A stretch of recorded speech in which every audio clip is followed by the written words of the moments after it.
வணக்கம். இன்றைய முக்கிய செய்திகள். என்ஆர் காங்கிரஸ் கட்சியின் 15வது ஆண்டு விழா ஈசிஆர் சாலையில் உள்ள கட்சி தலைமை அலுவலகத்தில் நடைபெற்றது. இதில் கட்சியின் தலைவரும் முதலமைச்சருமான ரங்கசாமி கலந்து கொண்டு கட்சியின் கொடியினை ஏற்றி வைத்தார்.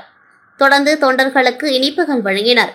புதிதாக நியமிக்கப்பட்ட தொகுதி தலைவர்களுக்கான பட்டியலையும் அவர் வெளியிட்டார். இதனைத் தொடர்ந்து செய்தியாளர்களிடம் பேசிய அவர், 2026 தேர்தலில் பொழுது சூழ்நிலை குறித்து கூட்டணி குறித்து முடிவெடுக்கப்படும் எனவும், 2026 தமிழகத்திலும் என்ஆர் காங்கிரஸ் போட்டியிடும் எனவும், அப்பொழுது யாருடன் கூட்டணி குறித்து முடிவு செய்யப்படும் என்றார். புதுச்சேரியில் என்ஆர் காங்கிரஸ் பாஜக கூட்டணி அரசு நடைபெற்று வருகின்றது.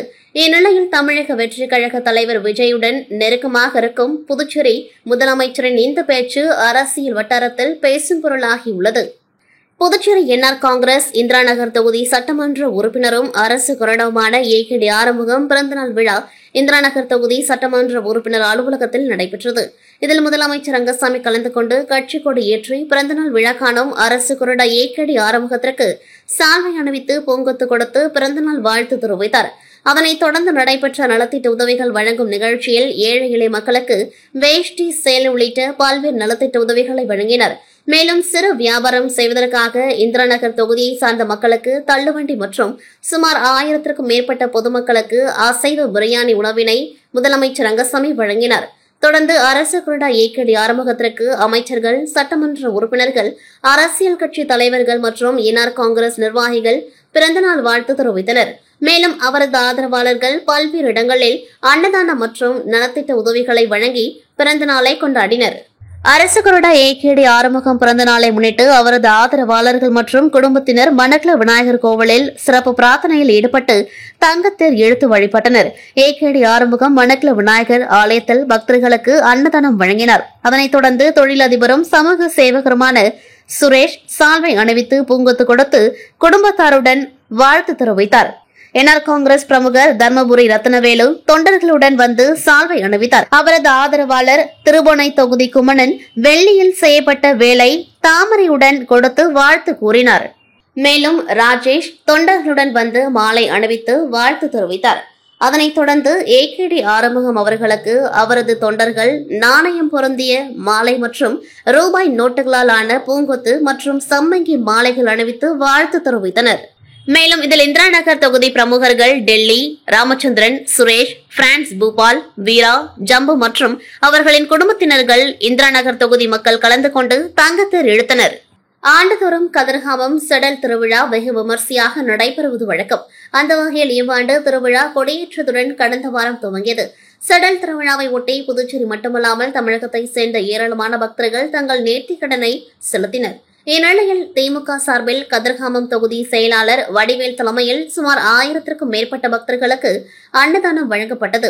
இதில் சிறப்பு விருந்தினராக எதிர்க்கட்சித் தலைவரும் மாநில அமைப்பாளருமான சிவா அவர்கள் கலந்து கொண்டு அன்னதானத்தை துவக்கி வைத்தார். மேலும் இந்நிகழ்ச்சியில் மாநில திமுக நிர்வாகிகள், தொகுதி திமுக நிர்வாகிகள் என ஏராளமானோர் கலந்து கொண்டார்கள்.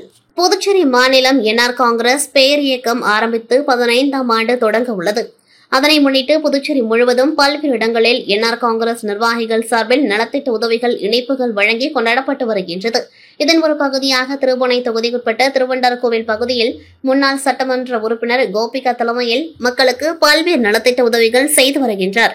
இதில் திருவண்டார்கோவில் பகுதியில் பொதுமக்களுக்கு இனிப்புகள் வழங்கி கொண்டாடப்பட்டது. உடன் என்ஆர் காங்கிரஸ் கட்சி நிர்வாகிகள், ஊர் பொதுமக்கள் பலர் கலந்து கொண்டார்கள்.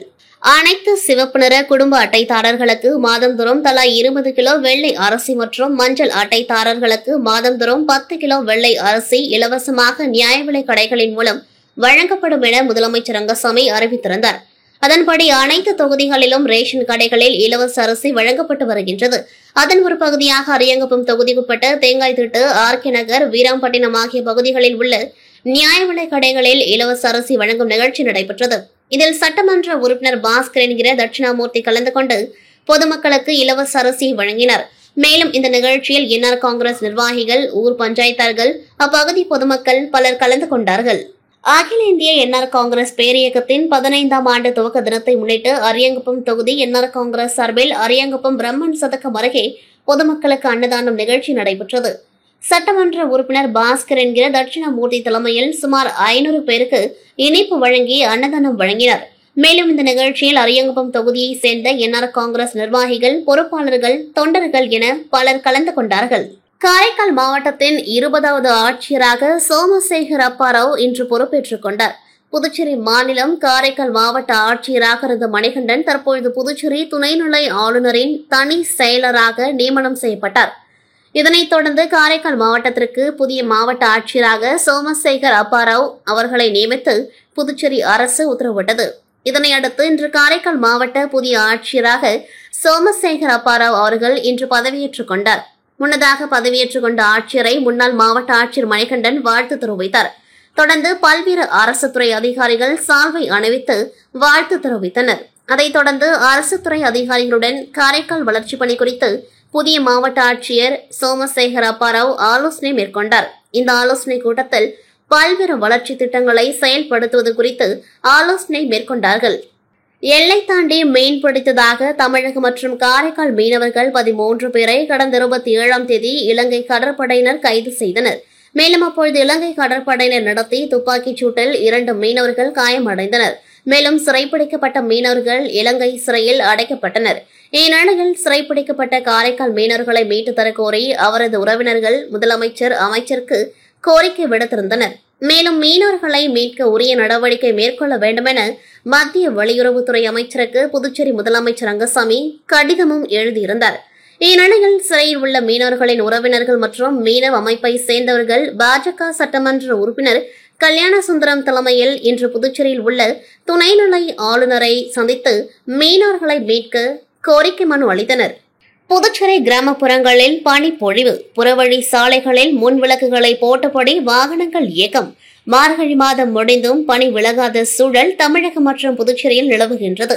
இன்று காலை புதுச்சேரியின் பாகூர், செல்லிப்பட்டு, பம்பப்பட்டு, திருக்கனூர், வில்லியனூர், கிருமாம்பாக்கம், ஏம்பலம், கன்னியகோவில் போன்ற கிராமப்புறங்களிலும் கடும் பனிமூட்டம் காணப்பட்டது.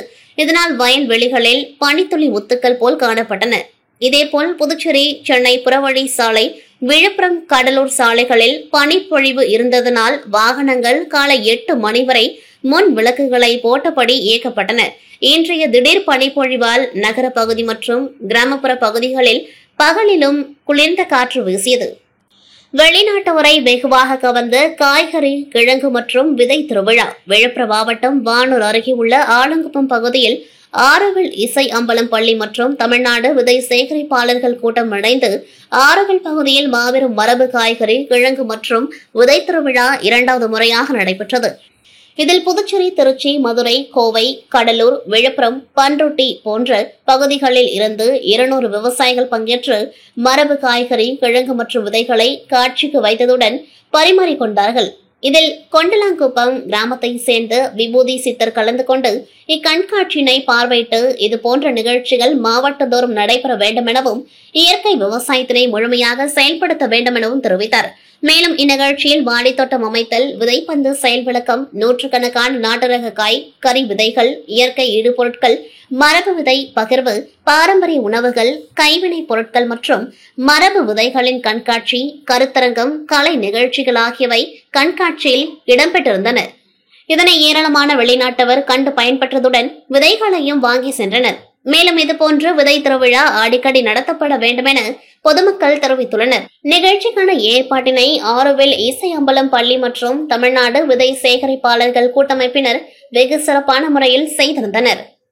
புதுச்சேரி பெரிய காலாப்பட்டு முருகன் கோவில் தெருவை சேர்ந்தவர் ஏழுமலை. இவரது மனைவி விஜயகுமாரி காலாப்பட்டு பகுதியில் பழ வியாபாரம் செய்து வருகின்றார். கடந்த 31ஆம் தேதி இரவு வியாபாரத்தை முடித்துக் கொண்டு கணவருடன் இருசக்கர வாகனத்தில் சென்று கொண்டிருந்தார். அப்பொழுது வழியில் அடையாளம் தெரியாத இருவர் மறித்து விஜயகுமாரி கழுத்தில் அணிந்திருந்த 9 சவரன் தங்கச் செயினை பறித்துக் கொண்டு கணவரை மிரட்டி சென்றுள்ளனர்.